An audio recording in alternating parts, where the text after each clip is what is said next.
You know, these things are fairly terrifying. And I know everybody was kind of nervy.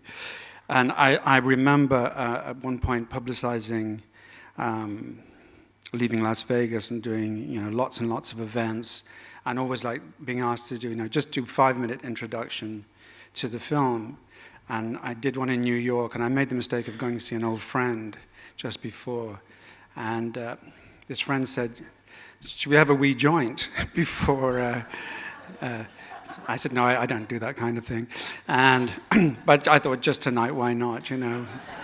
And so we had a wee joint, and then I went to introduce the film, and I started talking about the film, and then I got into this whole thing about the thing about Super 16 and developing it in America, about the temperature of the bath that you develop the negative in can vary from one laboratory to another, and so on. And I remember at a certain point looking up, and the two PR guys at the back were just going like this, like this. And I said, "What? Okay, right." Anyway, I enjoyed the film. And I said, "What was your problem?" He said, "You've been talking for 50 minutes. But, okay. I was going to, you know, talk and bitch about the appalling state of the art scene and capitalism and rich painters and things like that. But then they persuaded me not to and said, "No, you told us this very funny story about your career, and would you do another one?" The story I told before was about something that happened when I was a performance artist, sleeping on floors and touring with the Red Army Ensemble. True. It was just one night, and a trumpet that fell on my head. And so I was persuaded to do another one. So this is a kind of a seminal moment in my film career. So, and I came late to film. I did a lot of other stuff first. I was well into my 30s before I did a film. And I'd done a 1-hour television film for Channel 4. God bless them, because without them, you know, many filmmakers wouldn't be making films. And I'd written a feature film, which had sort of initially got some interest, and then it stalled, and, you know, we were trying to raise money with the Americans and so on. And then finally I got a message saying that an American company was interested in the idea of coming up with the money for this film, Stormy Monday, which was set in Newcastle, because it also had the opportunity to have some American actors in it. So a guy called Bill Gavin, who was a big wheel at the time, and he was responsible for sort of marketing things like Wish You Were Here and World Apart, and there was a little renaissance in British film in America. And he said, "There's a company called Atlantic Releasing. They're kind of interested in the script. Mike, I think you should go over by yourself, because you're kind of good at talking to people, and you should basically seduce them and persuade them to come up with some money for your film." So my producer, Nigel Stafford Clark, God bless him, said, "Okay, I'll give you a coach class ticket and 300 quid. And I said, "Okay, that sounds good." I mean, I'd been in performance art. It seemed like a lot of money. And so his secretary said, "Where do you want to stay?" And I said, "Well, the address of Atlantic Releasing is 9000 Sunset Boulevard. So find me a hotel on Sunset Boulevard." I've seen those movies. It's, you know, it's going to be fantastic. I was excited. You know, so I got on the back of the plane and flew out there, and I guess I got a cab. I mean, I love what Melvin was saying about what you really remember and what you invent in the meantime.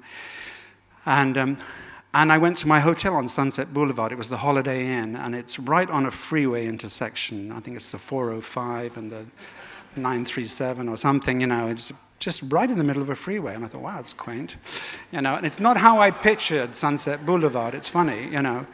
And it looked like a water tower. But, you know, I was in LA, I was on Sunset Boulevard, and I wasn't about to bitch about that, you know. So I checked in, and I woke up, of course, at about 4 in the morning. I watched television.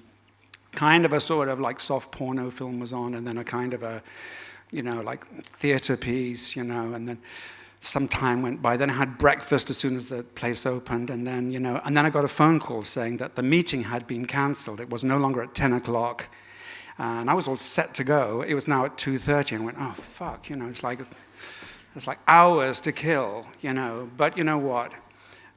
I love America, and I love the architecture, and I was, I'd spent a lot of time in New York, and I was obsessed with American architecture. I thought, I had my camera with me in my bag.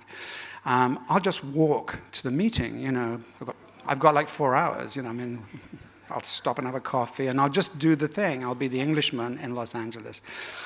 And I looked in the mirror, and I thought, the sweater's wrong. I'm going to change. So I'm going to wear the cool jacket. And the jacket was bright green with yellow lining, and I got it at whatever the equivalent of Topshop was back then. This was like December 1986.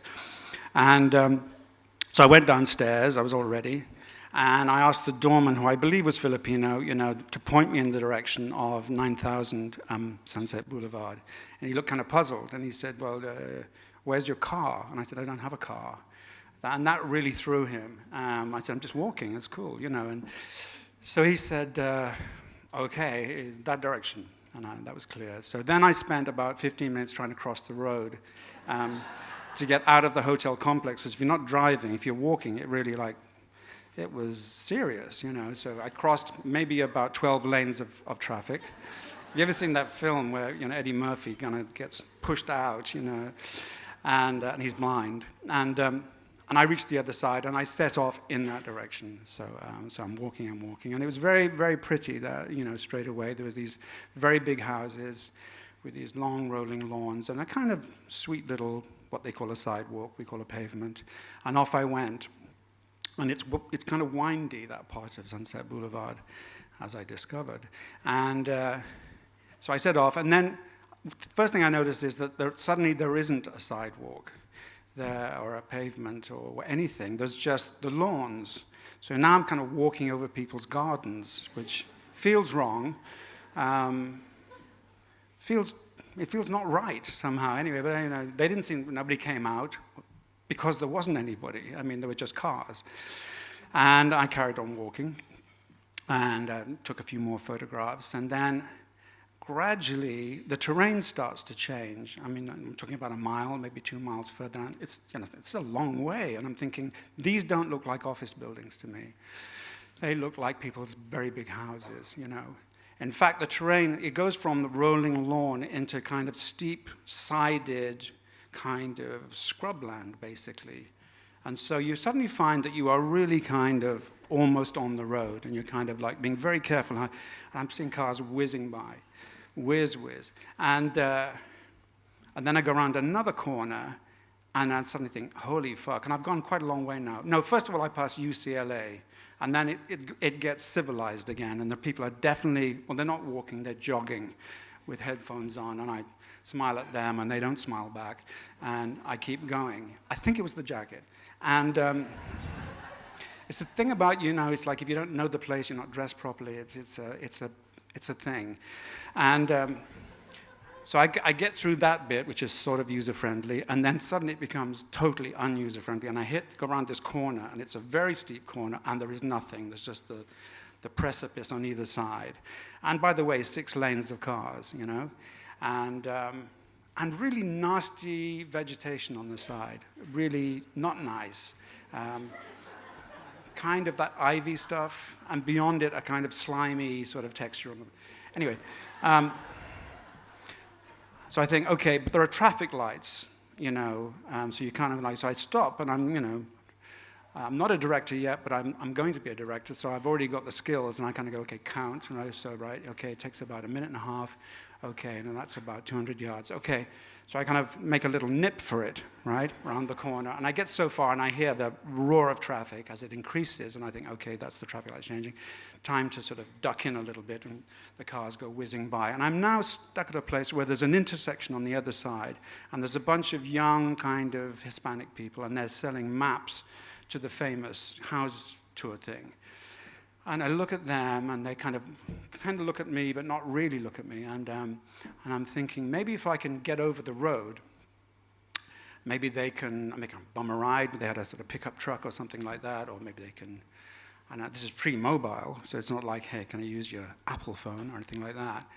This is primitive. So I I think, okay, that's what I'll do. So I time it again, and I get halfway across, and then I run out of time. And I stand there for maybe 5 or 10 minutes, and they're watching me, thinking, these guys are fucking lunatic, you know. And then I kind of go, well, I've got to go back. So I go back again, which must have been very odd to watch. And then I kind of think, okay, I've committed myself. It's that thing when you're climbing a cliff, as they say, it's easy to go up, it's very hard to come down. And I've gone too far and my pride also, by the way, you know. I'm not going to be licked by this, and this is Los Angeles, I will be a filmmaker, and this is my first day, and fuck it, I'm going to make it, right? How far can it be, you know? So I time the traffic lights again, and then I kind of go, okay, remember North by Northwest with the, yeah, it's that moment. I'm not a runner. Never have been. It's not like I got older and I stopped running. I never did run. I thought I played the trumpet. You know, it was like much more interesting. So other people were running, and I thought that's not going to be a long-term thing. You know, so I just went for it. I've never run that fast in my life, and for a while there was this silence, and then there was that moment of the roar coming behind, the 3 lanes of military. And I heard it coming closer, and I looked behind me just in time to see a sort of Mexican gardening truck with one of those massive lawnmower handles coming over the side, about this level with me, and there's no pavement, right? I had no fucking choice. I dove into the slime, and there was that moment. I was lying there, and I was thinking, I might die today, and I haven't even made the film. And I swear, but Melvin, this could be a moment, one of the good story, but I think it's true. I swear I saw Warren Beatty drive by in an open-topped Mercedes with one of his 5,000 women. I thought, how cruel, how very, very cruel. So I get up, pick yourself up. By now, by the way, you can imagine. So I come down, there's a lull, and then for some reason, there is a lull in the traffic, and a lonely cab is coming towards me, and I just jump in the middle of the road, and I do the please, please stop, or run me over. Either one is an option, I don't care. And cab stops, I get in. It's a woman, she's really, really nice. And I say, can you take me to the 9,000 building? And she said, no problem. And then I kind of look at myself. I've got it's not that I'm sweating, I've got sort of angel wings on my red and blue, green, yellow jacket, and it's covered in slime, And I thought, I'm on my way to my first really Hollywood important meeting, and anyway, we get to the 9,000 building, and I also realized my knees are literally kind of banging together, they're knocking, and I say, how much? And she says $650, and in a moment of sort of magnanimous, I hand her what I thought was a $10 bill, and I say, keep the change. And she just looks at me as she counts out $93.50 and gives me the change. And I get out. It's now, I've got a while before the meeting, so I see a sushi place, now it's very LA, and I don't want a sushi, but it's, I go in basically to use the bathroom, and I kind of scrub up a bit, and I've got half an hour for it to dry, and I splash my face, and do all that sort of stuff. And I get a coffee, and then I calm down because I think this is ridiculous. I now have to go and sell myself, the film, the script in a convincing way. Whew. So it's now 5 to the meeting, and I go into the 9,000 building, which if you don't know is a massive building. It's a sort of New York-style building, very rare in... how am I doing? Really? I haven't even started. Okay. Okay. Accelerate. And I tried this afternoon, and I finished in about 5 minutes. It was a sort of not I moment. Okay, I go in, and I say to the very big, guy on the thing, and I say, the Atlantic releasing. I said, I don't see it on the board. He says, 5th floor, suite 73, whatever. So I kind of go up, and I do that whole thing, and I get there. I get to the door. There isn't a door handle. There's just a hole where the door handle used to be. I knock, and the door just opens. I walk in. There's nothing. There's just empty terminals, things on the wall where the paintings used to be. I go back to the lobby, and I say, they're not there. And he said, I know, they moved. And I went, motherfucker, why? Okay. I said, where did they move to? He said, Washington Boulevard. You want the address? I said, is that far? And he does one of those, depends what you mean by far. And just give me the address. I said, can I use your phone? He said, no. So I go outside. I find a Russian taxi driver, and I give him the address, and he goes, "Where is that?" And I go, I don't know. He said, "I just arrived." Don't. Gets the Thomas guide out, he looks, and then we go on the freeway. Okay, like $35 later, we pull up outside a used car lot in Washington Boulevard, except it's closed.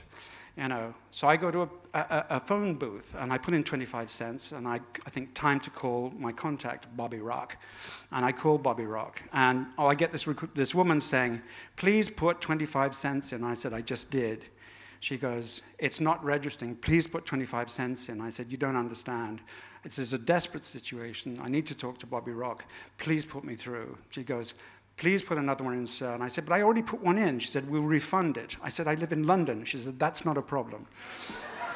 I thought, this is ridiculous. I go to the Russian taxi driver, I borrow 25 cents, I put it in, and I say to Bobby, "Bobby, it's Mike, the director, wannabe person." And he says, "Hey, where are you?" I said, "Well, it's a long story, but I'm in Washington Boulevard." And he goes, "What are you doing there?" And I said, "That's apparently where you moved." He said, "No, we just moved one block down from the 9000 building."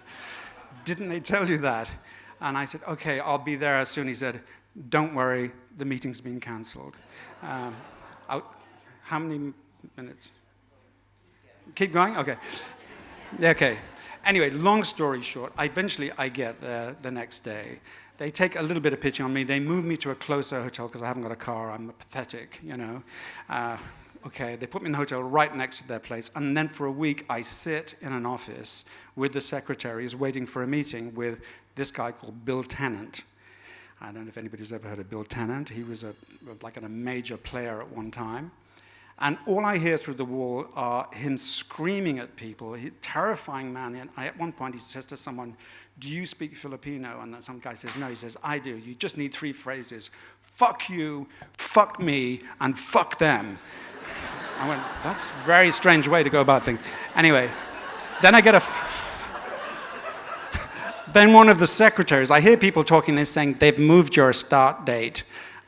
Which was kind of reassuring. I didn't even know I had one, but they'd moved it. And I said, "Well, they can't move the start date. I've got Roger Deakins, I've got Melanie Griffiths, I've got all my actors waiting. They can't do that." And they said, "Well, they have." So I said, "Can I talk to Mr. Tennant?" So they put me through, and he goes, "What do you want?" And I went, "Mr. Tennant, I've just heard that you've moved the start date." And he goes, "So what?" I said, "Well, I've got all these people waiting for me, who think we're starting on this other date." He goes, and he said something really abusive, like, "Listen, buddy, you got better fucking like this." And I, at that point, had a meltdown. I said, "You know what? Fuck you."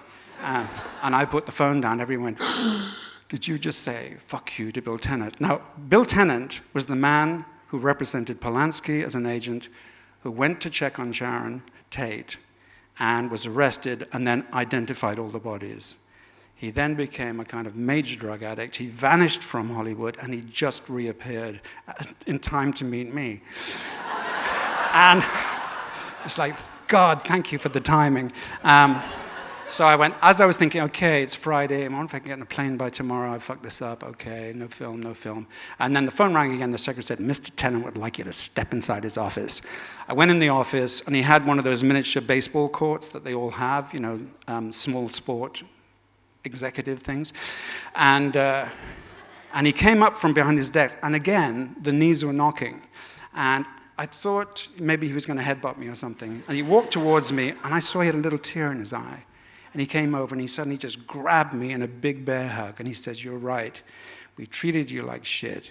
We love your script. We're going to do this movie, and we think you're good." And he then became my best friend. And he's vanished, and I'm trying to find him right now. Literally, he's vanished off the face of the planet, and I'm literally on Twitter trying to find him. Bill Tennant story. Thank you.